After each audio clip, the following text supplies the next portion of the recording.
Her hands were steady until she heard his name. After that, the cup slipped, and the world she rebuilt after grief began to tremble again. Claire Morgan stood at the edge of her porch, staring across the quiet stretch of Maple Ridge. She loved how the morning light softened the town, the way it always gave her a small sense of peace. She needed that peace. After losing her husband 3 years earlier, she clung to any moment that offered stillness. But that stillness broke when she checked the letter in her mailbox. It was addressed in handwriting she had seen 100 times before. Firm strokes. Sharp edges. The handwriting of a man who always stood too straight and spoke too few words. Ethan Hale. Her late husband's closest friend. A man who vanished after the funeral without a reason, without goodbye, without a trace. Claire held the envelope like it carried heat. No return address. Just her name. Just that handwriting. She walked inside and shut the door gently, as though loud sounds might shatter something fragile around her. Setting the envelope on the kitchen counter, she leaned on her palms and took a slow breath. She wasn't afraid of him. She wasn't even angry anymore. She was something harder to name, something tangled between unresolved memories and the dull ache of what she lost. Claire finally tore the envelope open. Only one sentence sat on the page. "I'm coming back to Maple Ridge, and I need to see you." Her pulse tightened. She reread the sentence until the letters blurred. Why now? Why after all these years of silence? She pressed the letter flat on the counter, but her hands shook anyway. For a moment she imagined her late husband, Mark, standing behind her the way he used to in the kitchen, sliding warm hands around her waist, whispering in that soft, teasing tone he always saved just for her. She blinked hard. He wasn't here. He would never be here again. And Ethan had once been a piece of their lives. Their shared dinners, their road trips, their late-night talks. The three of them had been inseparable. But when Mark died in that sudden winter accident, Ethan disappeared without leaving a message. That betrayal had stung almost as sharply as the loss itself. Claire folded the letter and tucked it into a drawer. She didn't know why she felt compelled to hide it, but she did. The day stretched on quietly. She cleaned the house, prepared simple meals, took a short walk to the small bookstore she now ran by herself. People smiled at her, greeted her kindly, but she felt a strange energy crawling under her skin. By late afternoon, the sky dimmed into deep orange. She closed the shop early and walked home, hugging her coat against the chill. She hoped maybe Ethan's letter would lose its grip on her thoughts if she tried to keep busy. But every time she paused, she heard echoes of the past. Mark's laugh. Ethan's steady voice. The three of them sitting around a fire pit, sharing dreams about the future. She wondered what Ethan carried with him after Mark's death. What memory or guilt pushed him away. What truth he held that might unravel everything she thought she knew. The wind pushed dry leaves across the street as she stepped onto her porch. She reached for her keys, but then froze. Someone stood at the bottom of her steps. Tall. Broad-shouldered. Still as stone. Even in the fading light, she recognized the outline. Ethan Hale. Her breath caught. She hadn't been prepared to see him today. He lifted his gaze, and she braced herself for the memory of the man she once knew. But everything about him looked changed, older, rougher, like life had carved deep shadows across him. "Claire," he said. His voice carried the same steadiness, but with something new underneath. Something heavy. She swallowed slowly. "You said you were coming back. I just didn't expect today." "I didn't expect it either," he replied. "But once I wrote that letter, I couldn't wait any longer." He took one step up the porch. She instinctively stepped back. His eyes flickered, but he stopped moving. "I'm not here to disturb your life," he said. "Or reopen wounds. But there are things you never knew about Mark. Things he made me promise to tell you, one day." Her heart thudded painfully. "Why didn't you tell me 3 years ago?" she whispered. His jaw tightened. "Because I wasn't sure you were ready. And I wasn't sure I could carry it." She stared at him, fighting the strange pull of familiarity and hurt. "What did Mark want you to tell me?" she asked. Ethan lowered his gaze for a long moment, as though choosing his words carefully. The porch light flickered above them, casting a warm glow that softened his otherwise stern face. "There's something Mark left for you," he said quietly. "Something he asked me to give you only when the time was right." Her pulse raced. "What is it?" Ethan reached into the inner pocket of his jacket. Not fast. Not dramatic. Just a slow, deliberate motion that told her he had been holding onto this for a long time. He pulled out a small wooden box. Claire recognized it instantly. It belonged to Mark. Her breath trembled. She pressed a hand against her lips. "I thought it was lost," she whispered. "It wasn't lost," Ethan said. "He left it with me." Ethan held the box out, but didn't cross the last few inches between them. He waited for her to step forward. The weight of memory pressed on her chest. She stepped closer, her fingers brushing the cool wood as if it might burn her. "What's inside?" she asked. Ethan hesitated. "That's part of why I came back. Because before you open it, there's something I have to tell you." A strange fear tightened inside her. She didn't know whether she wanted to hear it. "What is it?" she whispered. Ethan lifted his eyes to hers, steady, solemn, almost haunted. "Mark knew something neither of us wanted to face," he said softly. "And it changes everything you thought you knew about his last days." The wind stilled. Claire gripped the box with both hands, feeling its weight like a heartbeat. "What did he know?" she asked. Ethan opened his mouth, then stopped, as though he couldn't bring himself to speak. Claire felt the ground shift beneath her feet. And she realized this was only the beginning. Claire stood frozen with the wooden box in her hands, the weight of Ethan's words pressing hard on her chest. The porch light flickered again, casting long shadows that stretched between them like unspoken history. Ethan looked as if he wanted to speak, but the words stayed locked behind a tight jaw. "Ethan," Claire said softly. "Whatever this is, just tell me." He shook his head once, slow. "Not here. Not while you're tired. You deserve to hear it without the cold biting at you." She didn't want to admit it, but the cold had crept through her coat and into her bones. Still, she wasn't sure if warmth would make facing him any easier.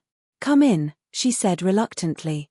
He stepped inside the house as though crossing a boundary he wasn't sure he had the right to pass. The last time he had walked through this doorway, Mark was alive. The house didn't feel like the same place anymore. Claire set the box on the coffee table and wrapped her arms around herself. She watched Ethan scan the room with quiet heaviness, his gaze lingering on photographs of her and Mark along the wall. He swallowed. "You kept everything the way it was." "I tried," she said. "It helps me feel like he's not completely gone." A faint sadness softened Ethan's expression. "He never felt gone to me either." "Not really." Claire lowered her gaze. "Then why did you disappear? Why didn't you say goodbye?" I thought we were family." Ethan exhaled slowly and sank onto the edge of the couch. His posture looked tense, his shoulders tight, as if he had carried something heavy for too long. "I know I hurt you," he said. "But after the funeral, I was drowning. There were things I couldn't say. Not then. Maybe not even now." Claire sat across from him but kept distance between them. "What did Mark tell you before he died?" Ethan glanced at the wooden box instead of her. "Claire, he asked me to protect you from something. Something he believed would break you." Her heart thudded uncertainly. "Break me how?" "By telling you the truth." She felt a chill run through her. "What truth?" Ethan didn't answer immediately. Instead, he leaned forward, placing his elbows on his knees, staring at the floor as though the right words might appear there. "The night before the accident," he began slowly, "Mark called me. He was shaken. I'd never heard him like that." Claire's breath caught. "Shaken about what?" Ethan looked up at her, and the honesty in his eyes made her stomach twist. "He told me he'd been keeping something from you. Something he thought you'd never forgive him for." The room went still. Claire's voice came out faint. "Mark would never hide something unforgivable from me. He didn't want to," Ethan said. "But he thought he had no choice." Her throat tightened. What was he hiding? Again, Ethan hesitated. And that hesitation made everything inside Claire twist with dread. She reached for the wooden box on the table, running her thumb across the smooth surface. "Does this have something to do with what's inside?" Yes, Ethan said quietly. But the box doesn't make sense without the truth first. Her hands shook slightly as she set it back down. Then tell me, she whispered. Ethan leaned back, eyes clouded. Before I do, I need you to understand something. Mark loved you more than anything. What he did, he believed he had to do. Claire felt tears prick her eyes. You're scaring me, Ethan. I know, he said. I'm sorry. She didn't want an apology. She wanted answers. But Ethan suddenly rose from the couch and paced the room like a man struggling with memories he'd avoided for too long. That winter, he said, Mark wasn't supposed to be on that road. He told you he was driving to meet a client out of town. But that wasn't the truth. Claire frowned. What are you talking about? He did have a client. No, Ethan said firmly. He didn't. Her breath hitched. He was driving to meet me. Claire blinked. You. Ethan nodded once.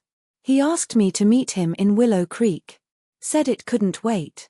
Said it was life-changing. Claire tried to make sense of it. Why didn't he tell me? Because he wanted to protect you from something he feared would come crashing into your lives. What was it, Ethan? She pleaded. He stopped pacing. His chest rose and fell in a tense rhythm. He found something out, Ethan said. Something dangerous.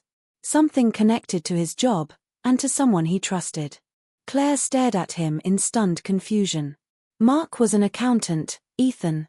What danger could he have possibly been in? Ethan stepped closer, his expression grave. Not everyone he worked with was who they claimed to be. And Mark uncovered something he shouldn't have. Claire's pulse thumped violently in her ears. You're saying Mark's death wasn't an accident? Silence fell like a stone between them. Ethan didn't look away. That's exactly what I'm saying. Claire felt the air leave her lungs. Her hands pressed to her mouth as a tremor ran through her. Ethan, no. The police said. The police said what they were told to say. Her eyes filled with tears she didn't feel ready for. You're telling me Mark was targeted? Ethan's voice dropped to a low, steady tone. And he left that box with me because inside it is the proof. Claire looked at the box again as if it had transformed into something dangerous. Her breathing grew unsteady. And now, Ethan said, they may realize you still exist. Her heart slammed painfully. Why now? She whispered. Why come back after all this time? Because, Ethan said, I think someone is looking for that box. The room spun. She clutched the edge of the couch and tried to steady herself. Ethan, am I in danger? He stepped closer, his voice calm but urgent. Claire, you were never supposed to open this alone. And I am not letting anything happen to you. Her mind raced, but his eyes held hers with quiet certainty.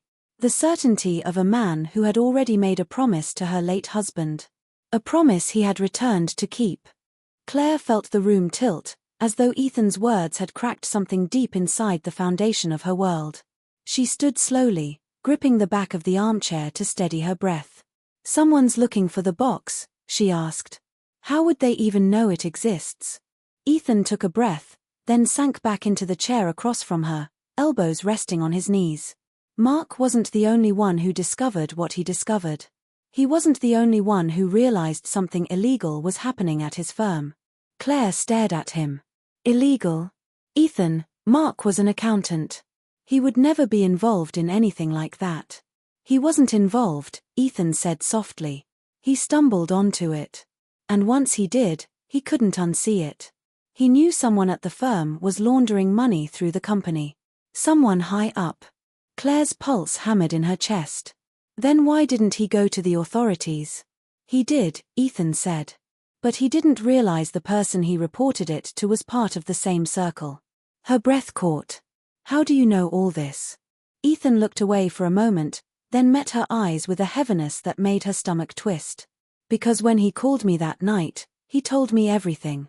He trusted me to help him figure out what to do next. Claire felt a familiar ache swell in her chest, grief mixing with a new kind of hurt. He trusted you, she whispered. But he didn't tell me. Ethan's voice softened. Claire, he wasn't trying to shut you out. He was trying to shield you. He feared telling you might put you in danger. She shook her head slowly, tears building. He should have known I'd rather stand beside him through anything. Ethan nodded. I told him that. More than once. Silence stretched for a moment, filling the space with unfinished memories. Claire sat down again, rubbing her palms together as though trying to stay grounded. So what exactly is inside the box? She asked. Documents, Ethan said. Copies of files Mark found on his firm's servers. Names. Dates. Transfers. Enough to expose the entire operation. Claire's breath trembled. And Mark gave them to you? He didn't trust keeping them in the house. And he didn't trust anyone else. Claire reached toward the wooden box but didn't touch it. Why didn't you go to the police after he died? I did, Ethan said. But when I tried to hand over the documents, 2 men showed up at my place that same night. Men who didn't ask questions. Men who didn't introduce themselves. Claire blinked in shock. They threatened you? Ethan nodded once. They told me to keep my mouth shut and forget everything I knew. And you listened. I did what I had to do to stay alive, Ethan said quietly. But the moment they realized Mark died before handing over everything, they must have figured the evidence had gone somewhere. Claire's breath hitched. And you think they're coming back now? After all these years? Ethan held her gaze. I think whoever's behind this, whoever Mark was trying to expose, never stopped looking. A faint shiver ran through her. Claire wrapped her arms around herself again. How did you know they were back? She whispered. Ethan leaned forward. Because last week, someone broke into my old apartment in the city. Everything was turned over. Every drawer. Every box. They weren't looking for valuables. Claire's hand flew to her mouth. They were looking for this. Yes, Ethan said. And when they didn't find it, I realized I couldn't stay away any longer. Claire stared at the box as though it might start breathing. For years she had believed Mark's death was tragic, sudden, senseless. Now she didn't know what to believe. I don't understand, she whispered. Why now? Why would they wait this long to try again? Ethan paused before answering. I think someone new discovered what Mark found, he said. Someone inside the company, someone rising in the ranks. They might have stumbled onto the same evidence and realized a trail leads back to Mark. Claire's chest tightened. And if the trail leads to Mark, it leads to me. And to me, Ethan said quietly. They fell into heavy silence. Then Ethan stood and walked to the window, pulling the curtain aside just enough to glance outside. Claire watched him, the tension in his shoulders unmistakable. Ethan, she said, are you expecting someone? Not tonight, he replied. But I don't take chances anymore. She swallowed. Is someone watching the house? He let the curtain fall. Not right now. But they could. A pulse of fear shot through her. He turned back toward her, his voice steadier than his eyes. Claire, I came to warn you. And to protect you. Mark asked me to look after you if anything ever happened to him. Claire shook her head, fighting the sting in her chest. And yet you left. Ethan closed his eyes for a brief moment.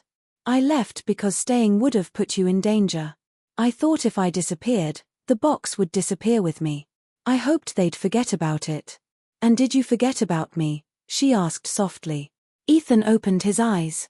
A shadow of emotion crossed his face. No, he said. Not for one moment. Her breath caught, the room suddenly too small. She looked away, but not quickly enough to miss the way he seemed to study her like a man who had carried guilt and something unspoken for far too long. Claire, he said gently, we need to decide what to do next. We, she whispered. Yes, Ethan replied. Because once you open that box, everything changes. And I won't let you face it alone. Claire stared at the wooden box again. A simple object. A small thing. But it carried the weight of truth, danger, memory, and a part of Mark she had never known. She reached out and touched the edge, her finger brushing the cool wood. Her heart pounded. Ethan, she whispered, what if I'm not ready? He stepped closer, not touching her, but close enough that she felt a strange, grounding warmth. No one is ready for something like this, he said.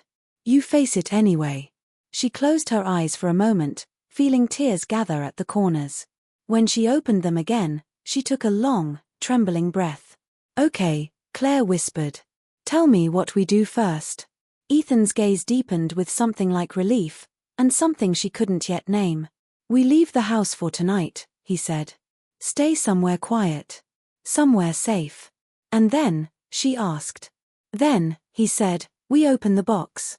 A soft, electric stillness filled the room at those words, the kind that precedes a revelation that can't be undone.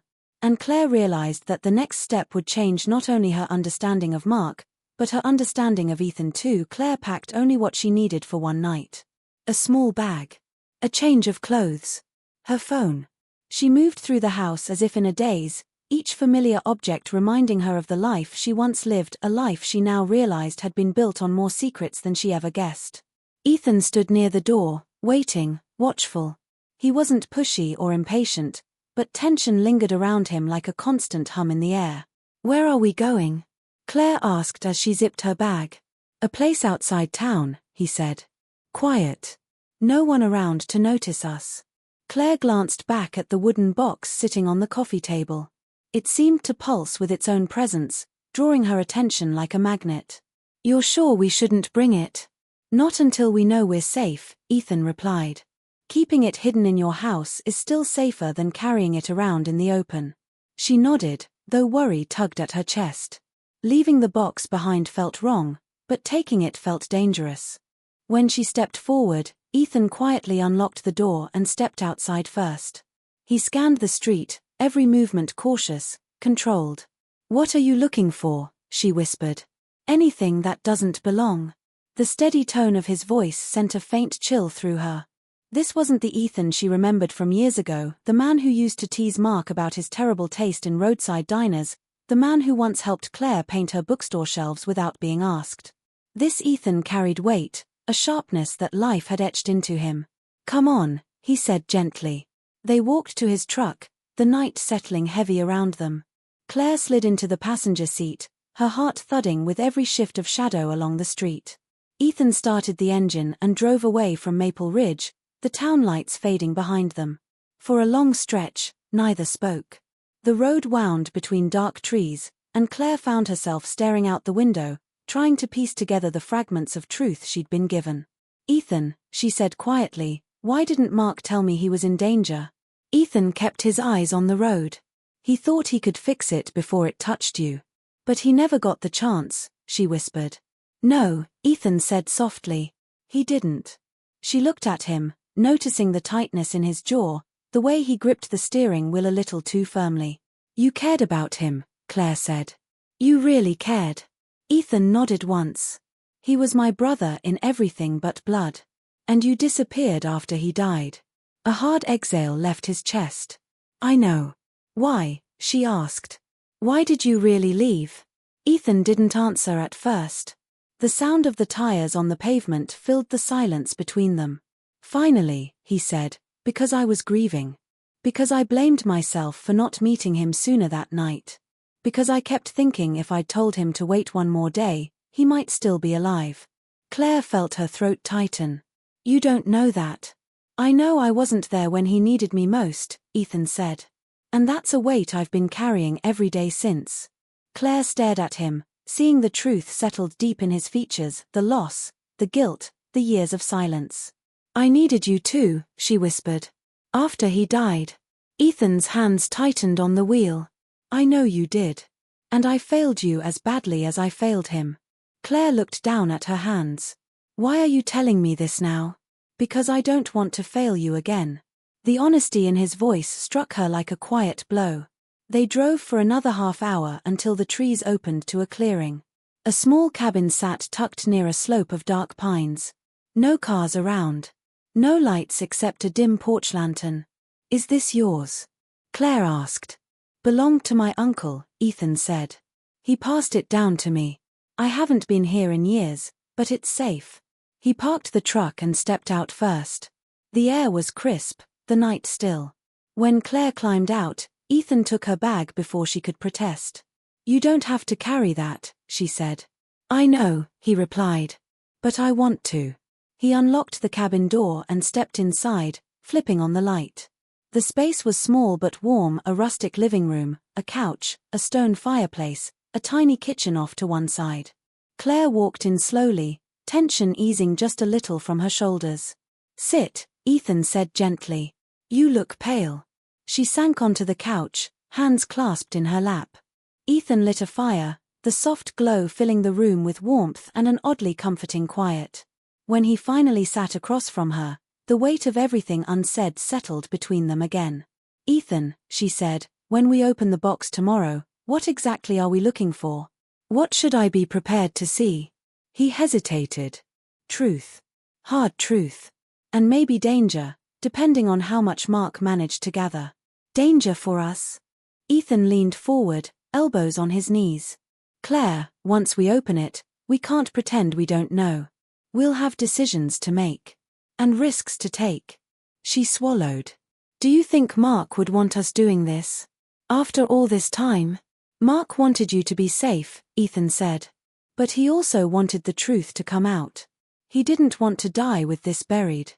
Claire's eyes stung with tears that she blinked away quickly. "I miss him every day." Ethan's voice softened. "So do I." Their eyes met, quietly, steadily. And in that moment she saw something new in him. Something layered beneath the guilt and the grief. Something that made her heart shift in ways she didn't expect. She looked away first.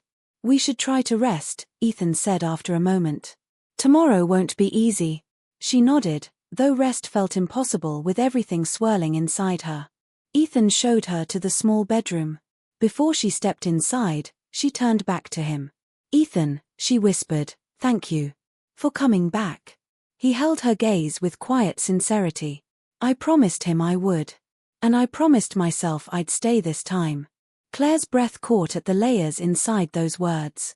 She stepped into the room, closing the door softly.